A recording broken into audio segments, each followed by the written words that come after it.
नमस्कार, big debate में आपका स्वागत है। मैं हूं आपके साथ विजेंद्र विजय। आज मध्य प्रदेश सरकार के वित्त मंत्री ने अब तक का सबसे बड़ा बजट पेश किया। सरकार ने बजट के जरिए आधी आबादी को साधने की कोशिश की। बेरोजगारों को रिझाने के लिए 1 लाख नौकरी की बात बजट में की गई। बजट पर सत्ता पक्ष और विपक्ष का क्या रुख रहा, जानने के लिए देखिए ये रिपोर्ट। मध्य प्रदेश के वित्त मंत्री जगदीश देवड़ा ने आज विधानसभा में बजट पेश किया। ये शिवराज सरकार के चौथे कार्यकाल का अंतिम बजट है। जनता पर कोई नया कर नहीं लगाया गया। बजट में महिला, यूथ और किसानों पर फोकस किया गया। खासकर महिलाओं के लिए शिवराज सरकार ने अपना खजाना खोल दिया। महिलाओं के लिए अलग अलग योजनाओं में 1.2 लाख करोड़ रुपए का प्रावधान किया। विधानसभा चुनाव से पहले ये आखिरी बजट है। इसमें स्टूडेंट्स को भी ध्यान में रखा गया है। खास बात ये है कि मध्य प्रदेश में पहली बार ई बजट पेश किया गया। विपक्ष के हंगामे के बीच वित्त मंत्री ने इसे टैबलेट पर पढ़ा। मंत्रियों और विधायकों को भी टैबलेट दिए गए थे। बजट सत्र के बाद विधानसभा की कार्रवाई गुरुवार तक के लिए स्थगित कर दी गई। बजट के लिए 4000 से ज्यादा सुझाव सरकार को मिले थे। जनता से सुझाव आमंत्रित किए। जनता के लगभग 4000 के करीब सुझाव आए। हमने उद्योगपतियों को बुलाए, हमने व्यापारियों को बुलाए, हमने वकीलों को बुलाए, चार्टेड अकाउंटेंट को बुलाए, अर्थशास्त्रियों को बुलाए, बुद्धिजीवियों को बुलाए, ताकि हम जो एक्सपर्ट लोग हैं वो इस प्रदेश का बजट कैसा हो, तो वैसा बजट बनाने का हमने प्रयास किया। विधानसभा में वर्ष 2023-24 के वार्षिक बजट पेश करने के दौरान मुख्य विपक्षी दल कांग्रेस के सदस्यों ने रसोई गैस सिलेंडर की कीमतों में वृद्धि का मामला उठाते हुए हंगामा किया। मुख्यमंत्री शिवराज सिंह चौहान ने बजट को अद्भुत बताते हुए वित्त मंत्री और उनकी टीम को बधाई दी। उन्होंने कहा कि ये बजट आत्मनिर्भर भारत निर्माण की परिकल्पना के साथ आत्मनिर्भर मध्य प्रदेश का बजट है। बजट को लेकर पूर्व मुख्यमंत्री कमलनाथ ने कहा कि सरकार ने मनोरंजन और छूट का बजट सदन में पेश किया। कमलनाथ ने ये भी कहा, ये कर्ज, कमीशन और सत्यानाश का बजट है। मैं आज के अद्भुत और अकल्पनीय बजट के लिए वित्त मंत्री श्री जगदीश देवड़ा जी और उनकी पूरी टीम को बधाई देता हूं। ये बजट आत्मनिर्भर भारत के निर्माण के लिए, आत्मनिर्भर मध्य प्रदेश के निर्माण का बजट है। झूठी सरकार का झूठा बजट कि ये कर्ज, कमीशन और सत्यानाश का बजट है। वित्त मंत्री जगदीश देवड़ा ने बजट भाषण से पहले महाकाल का आह्वान किया। साथ ही उन्होंने कहा कि हमारी सरकार हर वर्ग को विकास की धारा में जोड़ने के प्रयास कर रही है। कुल मिलाकर भावनाओं की चाशनी में, योजनाओं के पिटारे में सरकार ने चुनावी बजट पेश कर दिया है, इस उम्मीद से कि इसके सहारे 23 की नैया पार हो जाएगी। अतुल शर्मा के साथ अतुल पाठक, स्वराज एक्सप्रेस, भोपाल। इस पर ज्यादा चर्चा के लिए हमारे साथ स्टूडियो में मौजूद हैं पूर्व मंत्री बीजेपी विधायक हरिशंकर खटीक साहब, कांग्रेस विधायक सुरेश राजे साहब, हमारे साथ है वरिष्ठ पत्रकार योगेश जी। आप तीनों मेहमानों का बहुत बहुत स्वागत है। सबसे पहले ओपनिंग कमेंट में चाहूंगा आप तीनों से एक एक। सबसे पहले मैं रुख करूंगा हरिशंकर जी का। हरिशंकर जी, कैसे देखते हैं 3 लाख करोड़ से ज्यादा का बजट था, क्या कुछ मिलेगा जनता को? देखिए, ये बजट सरकार को जनता से मिले 4000 से अधिक सुझावों के आधार पर बनाया गया। ये सही मायने में जनता का बजट है। यह बजट प्रदेश के किसानों, गरीबों, मजदूरों, बहनों, बेटियों, युवाओं, बच्चों, बुजुर्गों और कमजोर वर्गों को समर्पित बजट है। ये मध्यप्रदेश का पहला ई बजट है। ये बजट नई आशा और नए विश्वास को जगाने वाला बजट है।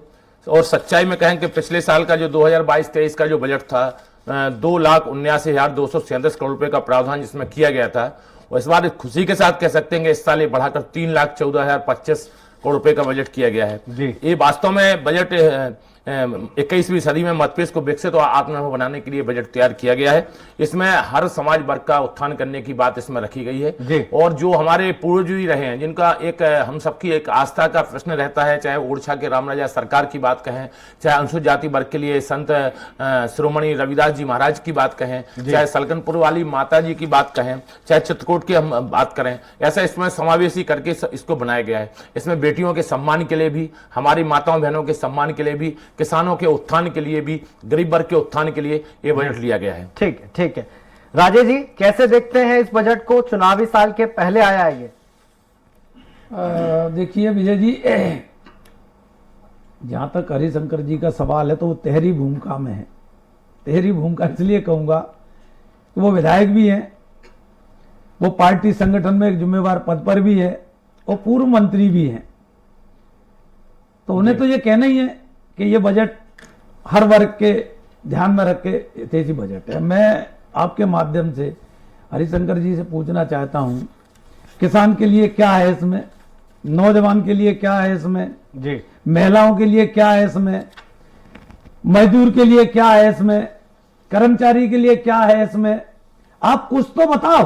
तो मैं एक एक करके गिनाऊं। देखिए, जहां तक किसान की बात इन्होंने की है, किसान के घर में वो तो सिर्फ खेती पे आधारित है जी, और जब कमलनाथ जी की सरकार थी तो उन्होंने किसान का बिल हाफ करते हुए मात्र 3500 रुपए किए थे। जी, और जैसे ही कमलनाथ जी की सरकार गई और माननीय शिवराज जी की सरकार आई तो किसान की स्थिति कहां से कहां पहुंच गई। अब दूसरी बात,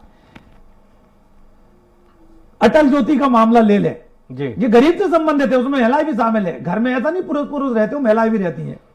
आप 100 रुपए में 100 यूनिट बिजली मिलती थी और बिजली ज्यादा मिलती थी, बिल कम आता था। जी, सम्माननीय शिवराज जी की सरकार में बिजली तो है नहीं।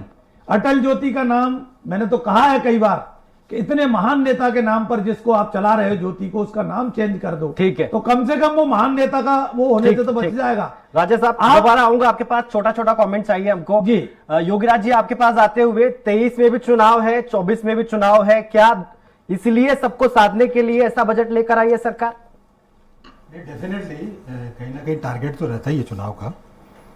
और आप ये देखिए, इस बजट का सबसे जोरदार असर कमलनाथ जी पर हुआ।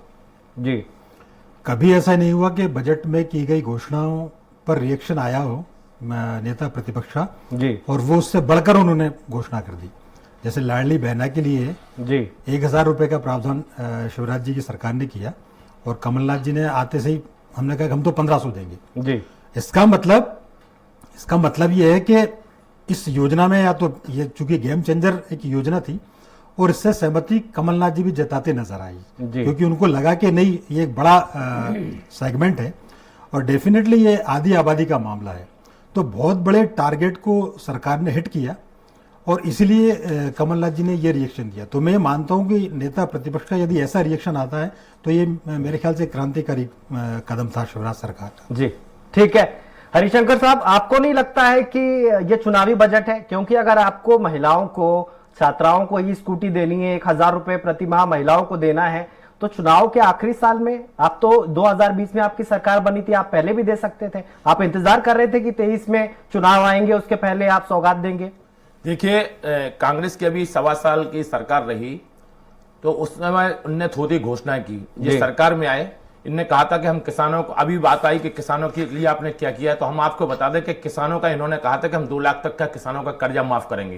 लेकिन मध्यप्रदेश की धरती पे कोई एक ऐसा किसान नहीं कह सकता जिसका उनका 2 लाख रुपए का किसानों का कर्जा माफ हुआ। एक बात। दूसरी बात इन्होंने कहा था, राजेश साहब आऊंगा आपके पास। दूसरा इसके बाद हम आपको कहेंगे, हमारी सरकार ने कृषि से संबंधित किसानों के उत्थान के लिए 53,964 करोड़ का बजट में प्रावधान किया है। और महत्वपूर्ण चीज ये है कि जो किसान ऐसे थे, जो किसान कर्जा लेते थे और कर्जा लेने के बाद वो डिफॉल्टर हो जाते थे और डिफॉल्टर होने के बाद उनको किसी प्रकार से सोसाइटी से खाद और बीज नहीं मिल पाता था। लेकिन हमारे मध्यप्रदेश के मुख्यमंत्री शिवराज सिंह चौहान जी ने चिंता की कि ऐसा किसान है जो 50,000 10,000 लेकर के और उसने समय पर नहीं चुका पाया, वो डिफॉल्टर हो गया, तो उसका जो ब्याज है वो हमारी सरकार भरने के लिए जा रही है। इससे बड़ा और क्या हो सकता है? माने जो डिफॉल्टर हो गए थे उनको हम नॉन डिफॉल्टर करने के लिए जा रहे हैं कि वो सोसाइटी से खाद बीज लेकर के, क्योंकि पहले एक जमाना था जब कांग्रेस का जमाना रहा कि किसान का जन्म कर्ज में होता था, 18% ब्याज दर पर किसानों को कर्जा दिया जाता था। बेचारे किसान कर्ज में जन्म लेते थे, कर्ज में खत्म हो जाते थे और कर्ज नहीं चुका पाते थे। लेकिन हमारी भारतीय जनता पार्टी की सरकार बनी, वो 18% ब्याज दर से किसानों को कर्जा कम करके और 0% ब्याज दर पर किसानों को कर्जा देने का काम सरकार ने किया है। ये भारतीय जनता पार्टी की सरकार। दूसरा, मैं आपको बता दें, इसमें 2500 करोड़ रुपए का इसमें अलग से प्रावधान किया गया है कि जिससे किसान डिफॉल्टर नहीं हो सके, क्योंकि किसान अन्न का दाता कहा जाता है। मुख्यमंत्री किसान कल्याण योजना के संबंध में भी बजट में 3200 करोड़ का बजट प्रावधान किया गया। अब यही माताओं बहनों की बात जो हमारे भाई ने बोला, पहले भी कांग्रेस की सरकारें नहीं, इनको आज तक कभी चिंता नहीं आई कि हम माताओं बहनों के लिए करें। पहले बेटियों की चिंता इनको कभी नहीं रही। हमारे मध्यप्रदेश के मुख्यमंत्री शिवराज सिंह चौहान जी ने लाड़ी लक्ष्मी योजना बनाई और लाड़ी लक्ष्मी योजना के माध्यम से 46,000 बेटियां, 40 लाख बेटियां आज मध्यप्रदेश की धरती पर हो गई हैं और उन बेटियों के लिए पैसों का प्रावधान भी किया जा रहा है। 929 करोड़ का प्रावधान अभी इस बार भी किया। दूसरा एक और बता दें हम आपको, महिला सशक्तिकरण के लिए, माताओं बहनों के उत्थान के लिए मुख्यमंत्री जी ने लाडली बहना योजना बनाई और लाडली बहना योजना में जो मध्यम वर्ग की माताएं बहनें हैं, गरीब वर्ग की माताओं बहनें हैं, उन माताओं बहनों को कभी अपने पति के सामने हाथ नहीं फैलाना पड़े। अगर स्वयं जरूरत की बंद की कोई चीज है तो तत्काल वो खरीद सकें, इसके मुख्यमंत्री लाडली लक्ष्मी योजना बनाई और मुख्यमंत्री लाडली बहना योजना बनाई। उसमें 8,000 करोड़ का प्रावधान किया गया। 1,000 रुपए मध्यम वर्ग की माताओं बहनों को, गरीब माताओं बहनों को देने का प्रावधान आपके पास आऊंगा। मैं करूंगा राजेश साहब का। राजेश साहब, आप विधायक हैं, आपने पूरा बजट सुना भी होगा जाहिर तौर पर। आपको नहीं लगता है कि कुछ चीजें ऐसी होती है जिस पर विरोध नहीं करना चाहिए? अगर महिलाओं को 1,000 रुपए हर महीने मिलेंगे तो इसमें आपत्ति कैसी? नहीं, हमारी आपत्ति इस पर नहीं है। हमारी आपत्ति इस बात पर है, आप महिलाओं को 1,000 क्यों 2,000 दो, लेकिन कम से कम एक हाथ से दे रहे हो और आप दोनों हाथ से लूट रहे हो। 100 रुपए में 100 यूनिट बिजली, उसमें महिला भी रहती है घर में, पुरुष नहीं रहता अकेला। आप अब जब बिजली का 100 रुपए वाला बिल 2,000 और 2,500 रुपए वसूल करोगे और जिसका जो मीटर आपने लगाए हैं, आपकी सरकार के द्वारा लगाए हुए मीटर पे आपको भरोसा नहीं है, वो मीटर रीडिंग लेने वाला जाता है तो वो कहता है नहीं नहीं ये आपका बिल पहले भले 100 रुपए आता था, अब ये 500 कम आ रहा है, तो 500 अपनी रीडिंग वाले को नहीं मान रहे और वो उस पर बिल का लगा रहे आकलन खपत। आकलन खपत के नाम पर ये सरकार लूट रही है पूरे प्रदेश को। उसका आकलन खपत हो गया 3,000।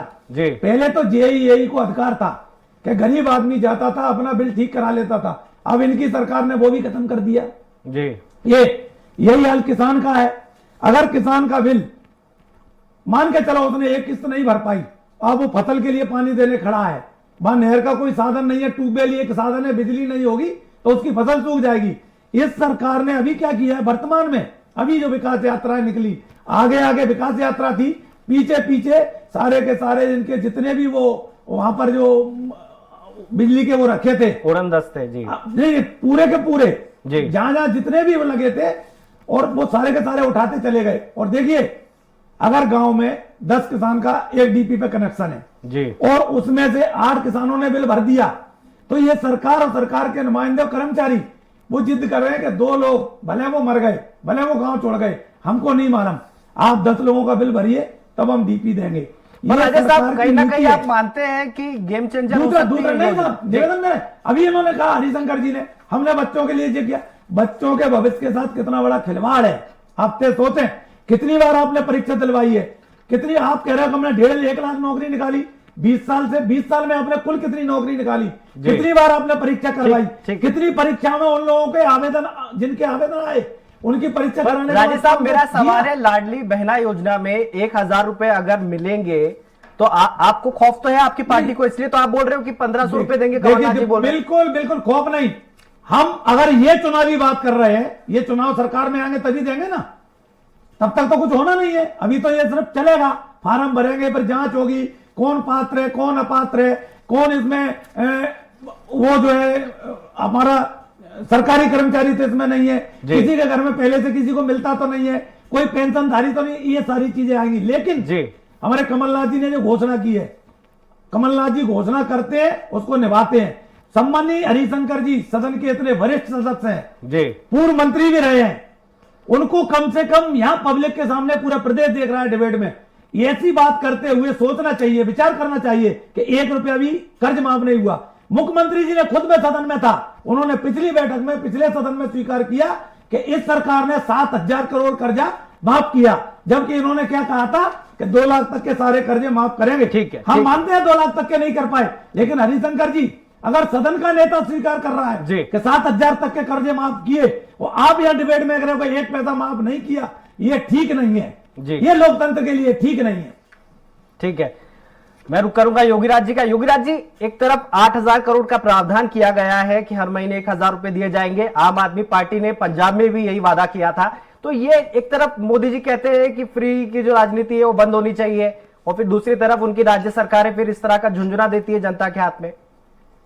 देखिए असल में क्या है, फ्री की राजनीति ये एक ऐसा लॉलीपॉप है, अब ये बंद नहीं हो सकती। जी और ये इसलिए बंद नहीं हो सकती कि कोई भी एक ठोस डिसीजन लेगी कोई भी एक पार्टी, दूसरी तो तैयार खड़ी है कुछ पार्टियां तो। जी अब आम आदमी पार्टी तो पिटारा खोल के ही आती है, वो तो ये मान के चलती है कि बिल्कुल केजरीवाल जी के घर से पैसा आ रहा है बांटना अपने को, तो चाहे बिजली का मामला हो, चाहे पानी का मामला हो, चाहे किसी भी सेक्टर का मामला हो। मतलब कई पॉलिटिकल पार्टीज ने तो ये टैक्टिक्स अपना ली है कि फ्री की घोषणाएं करें, आप सरकार में आए तो ठीक है और नहीं आए तो कोई बात ही नहीं, आ गए तो फिर धीरे धीरे करेंगे ही करेंगे।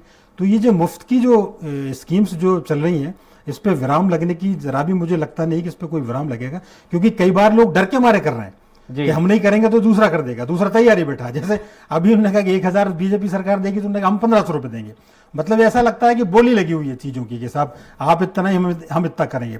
अब इसको कैसे रोका जाए, ये तो बहुत बड़ा सवाल है। हो सकता है कि सुप्रीम कोर्ट मामला जाए, लेकिन प्रेजेंट में तो यही सिनेरियो दिखता है कि कोई भी एक एक सेगमेंट को पकड़कर उसके लाभ के लिए घोषणाएं करेगा और उनको पूरी करने की कोशिश करेगा। आप ये देखो, पिछली बार 2018 में भी जब कांग्रेस की सरकार आई थी, तो उसका बहुत बड़ा कारण यह था कि उन्होंने किसानों की कर्ज माफी की घोषणा की थी। ये बहुत बड़ा गेम चेंजर साबित हुई थी कांग्रेस के लिए। तो जब ऐसी स्कीम्स एक तरह से विजयश्री दिलाती हैं, तो सरकार इनकी घोषणा करने में जरा भी पीछे नहीं हटती, और वो ऐसे विकल्प और ऐसे मौके तलाशती है कि किस सेक्टर में क्या घोषणा की जाए जिससे विजयश्री प्राप्त की जाए। और ये तो आधी आबादी का मामला था। जी हरिशंकर जी, आपको नहीं लगता है आपने हर वर्ग को साधा लेकिन कर्मचारियों को छोड़ दिया? वो तो कह रहे थे कि ओपीएस आप लागू कीजिए, आपने तो जिक्र ही नहीं किया कुछ भी। देखिए, समय समय पर अधिकारी कर्मचारियों के जो उनके जो भत्ता बढ़ाने की बात आती है, तो वो सरकार हमारी करती रहती है। वो तो सर रूटीन है ना, ओपीएस रूटीन तो है ना। मुख्यमंत्री शिवराज सिंह चौहान जी उनके हित में भी हमेशा काम करते रहते हैं। अधिकारी कर्मचारी भी एक ऐसे हैं कि अधिकारी कर्मचारियों के माध्यम से सब काम होते हैं, सरकार चिंता कर। लेकिन अभी हमारे राजेश साहब माननीय विधायक जी हैं, वो बोल रहे थे, तो क्या वो अपने क्षेत्र में जाकर के एक ही चीज पूछना चाहते हैं कि लाडली जो बहना योजना चालू हो रही है, तो क्या उनकी मंशा नहीं है कि मतपेश की माताओं बहनों का सम्मान किया जाए? उनकी इच्छा में नहीं लगता है। अगर डिबेट के माध्यम से ऐसा लग रहा है मुझे कि उनको कष्ट हो रहा है, या फिर उनके जो नेता है वो कंपटीशन को बनाना चाहते हैं। पहले आपने क्यों नहीं सोचा? हमारे मतपेश के मुख्यमंत्री शिवराज सिंह चौहान जी ने दृढ़ इच्छा शक्ति के साथ, ताकत के साथ में सोचा कि हमें अपनी माताओं बहनों का सशक्तिकरण के माध्यम से उनको आगे बढ़ाने का काम करना है। ये सरकार ने किया है। स्वास्थ्य के इंस्पेक्टर के क्षेत्र में अगर हम आपको बता दें तो 56,256 करोड़ का प्रावधान किया गया। और बड़े मजे की बात तो यह है कि पूरे बजट में मतपेश की सरकार ने कोई नया कर लागू नहीं किया। इससे बड़ा और क्या हो सकता है? किसानों के उद्धार के लिए या कोई भी वस्तु पे कोई नया कर टैक्स नहीं लगाया। ये सरकार की सबसे बड़ी उपलब्धि है, क्योंकि कई लोग बजट बढ़ाते हैं, बजट बढ़ाने के बाद टैक्स वो बढ़ा देते हैं। हमारी सरकार ने इतना बजट बढ़ाया, बजट बढ़ाने के बाद महिलाओं के लिए जो पहले बजट प्रावधान था उससे 1,02,976 करोड़ का प्रावधान किया गया, यानी 22% उसको बढ़ा के दिया है। कृषि पर पहले 53,964 करोड़ रुपए थे, लेकिन इस बार 804 करोड़ रुपए और अधिक दिया गया। अधोसंरचना के क्षेत्र में प्रदेश के विकास में 56,256 करोड़ का प्रावधान किया गया। खेलों के लिए पहले ये जमाना था कि 50 करोड़ का बजट प्रावधान होता था। आज गर्व के साथ कह सकते हैं 738 करोड़ का प्रावधान है। इसमें पिछले साल से 2.5 गुना से अधिक बजट में प्रावधान किया गया। शिक्षा के क्षेत्र में एक लगातार गुणात्मक सुधार हुआ है। सीएम राज स्कूल मतपेश का इतिहास लिखने के लिए जा रहे हैं, जो मतपेश की धरती में मुख्यमंत्री शिवराज सिंह चौहान जी की मंशा के अनुरूप खोले जा रहे हैं। इस पे राजेश साहब कुछ कहना चाहते होंगे। राजेश साहब कहना चाहते हैं। बहुत अच्छा उत्साह दिखने के लिए मिल रहा है सीएम राज स्कूल के माध्यम से। बच्चे नैतिक शिक्षा के माध्यम से आगे बढ़ेंगे। राजेश साहब, आपकी सरकार का हमेशा आरोप रहता है, जब कमलनाथ की सरकार थी, कि बीजेपी ने पूरे स्टेट को जो है खस्ताल कर दिया कर्जा ले लेके। कर्जा तो आप भी लेते थे, कर्जा लेके घी पीना तो कांग्रेस ने भी सिखाया है, बीजेपी ने भी सिखाया है। कितना कर्ज हो गया है मध्य प्रदेश में? तो नहीं विजय साहब, देखिए, कर्जा लेके घी पीना, हमने कर्जा लिया तो उस समय किसानों का कर्ज माफ करने के लिए कर्जा लिया, उसमें से एक। अभी हरिशंकर जी कह रहे थे तो कि हमको दर्द हो रहा है, हम डर रहे हैं ना, हम डर रहे हैं ना हमको दर्द हो रहा है। आपने जो घोषणा की है ना, आपको पता है अब चंद महीने रह गए, चंद महीनों बाद चुनाव में जाना है, तब तक ये आप अमल में लाओगे तब तक चुनाव आ जाएगा। और हो सकता है आपका ये लाडली बहना का जो मामला है, अब वो जुमला ना रह जाए। नहीं, मैं उस पर इसलिए नहीं जाऊंगा। ये दो बात कही थी इन्होंने।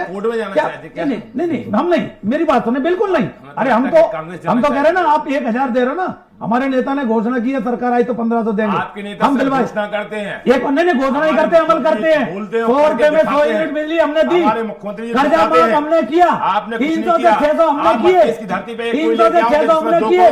और सुनो, हमारे नेता ने घोषणा की है आपने तो 1200 का सिलेंडर कर दिया। आपने बच्चों अगर को सरकार में आए का काम तो किया। 500 रुपए का सिलेंडर मध्य प्रदेश में हमारी सरकार देगी। बेटियां 12वीं में ओवर 500 रुपए का सिलेंडर हमारी सरकार देने का काम करेगी। लेकिन आपकी सरकार ने कुछ नहीं और किया, सिर्फ थोती घोषणा की आपकी सरकार आप घोषणा कर अरे सकते आप हो। देखिए, आपने तो संबल योजना जैसी योजना बंद कर दी थी। हमने संबल योजना 600 करोड़ का प्रावधान आज भी हमने कर रहे हैं। पेट के अंदर माँ के पेट में हमने पलने वाले बच्चे से लगा करके मरने के बाद भी सरकार चिंता कर रही है व्यक्ति के, उस परिवार की।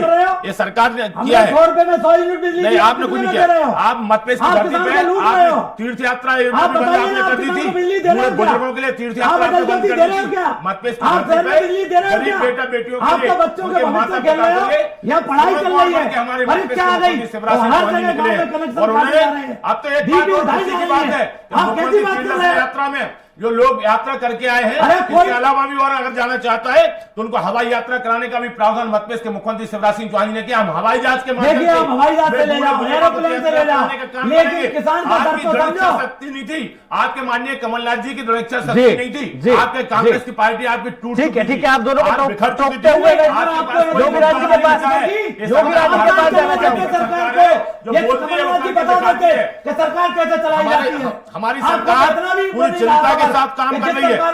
हमारी सरकार पूरी चिंता के साथ काम कर रही है। देखिए, आपने अनुसूचित जाति वर्ग के कल्याण के लिए क्या किया? सोचिए, अनुसूचित जाति वर्ग के लोगों को ठगने का काम किया। अनुसूचित जाति वर्ग के हैं, आपने ठगने का काम किया। लेकिन संत रविदास जी सागर में, संत रविदास जी हमारे महाराज जो स्मारक, उनका जो भव्य स्मारक बनेगा 100 करोड़ की लागत से, 100 करोड़ की लागत से बनेगा। आपने अनुसूचित जाति वोटों के वोट, आपने वोट बैंक लेने का काम किया। लेकिन सागर में जो संत रविदास जी का, संत श्रोमणी रविदास जी का जो स्मारक 100 करोड़ की लागत से बनने जा रहा है, इसमें अनुसूचित जाति वर्ग का सम्मान अगर किसी ने बढ़ाया काम किया तो हमारी भारतीय जनता पार्टी की सरकार मुख्यमंत्री शिवराज सिंह चौहान ने किया है। ये सरकार भारतीय जनता पार्टी की विधानसभा नहीं है, ये डिबेट कर रहे हैं, हम चर्चा कर रहे हैं। जनजाति वर्ग के लिए पैसा एक कानून लेकर हमारी सरकार लेकर। योगीराज जी कैसे देखते हैं आज सिलेंडर के दाम बढ़े हैं, कांग्रेस ने इसको मुद्दा बनाया? योगीराज जी बता दें, लेकिन आपने चिंता नहीं की। भगवान रामराजा सरकार जो हम लोगों की एक आराध्य है, उनके लिए भी आप हरिशंकर जी, राजेश जी, मैं आऊंगा आपके पास, मैं आऊंगा आपके पास, मैं आऊंगा। श्री रामराजा लोग योगीराज जी को बोलने दीजिए सर, योगीराज जी को बोलने दीजिए। आपने कभी चिंता नहीं की, आपने सिर्फ भगवान के सामने माथा टेका, उनके लिए कुछ नहीं किया। लेकिन हमारी सरकार ने किया है। अपने बारे में बोलिए सर। संत श्रोमणी रविदास जी महाराज जी हमारे एक अनुसूचित जाति वर्ग के लिए सामाजिक समस्या ठीक है, ठीक है, ठीक है। सर हर सरकार लोगों के लिए काम करती है। रविदास जी का अच्छी बात है, अगर आपकी सरकार कर रही है तो अच्छी बात है। कांग्रेस ने भी काम किया है, उसको भी आपको मानना पड़ेगा। ठीक है योगीराज जी, महंगाई एक बड़ा मुद्दा है क्योंकि आज सिलेंडर के दाम बढ़े हैं, कांग्रेस उसको भुला रही है। आपको नहीं लगता है कि ये सारी चीजें डिफ्यूज हो जाएंगी अगर महंगाई इस तरह से बढ़ती रहेगी तो? नहीं, बिल्कुल सही बात है। सरकार को इस बारे में भी सोचना चाहिए। ये एक बड़ा ज्वलंत विषय है आज के दौर का। महंगाई जितनी ज़्यादा बढ़ती चली जा रही है, वो कहीं ना कहीं मिडिल क्लास पर बोझ बढ़ती है और हर उस पर बोझ बढ़ती है। सरकार को इस दिशा में काम करना चाहिए और वो प्रयास करने चाहिए जिससे महंगाई कहीं ना कहीं से कंट्रोल हो सके। लेकिन मैंने बताने कि हर सरकार कुछ टारगेट फिक्स करती है जी। जैसे पहले कहा जाता था रोटी, कपड़ा और मकान, ये 3 बड़े महत्वपूर्ण होते थे। जी।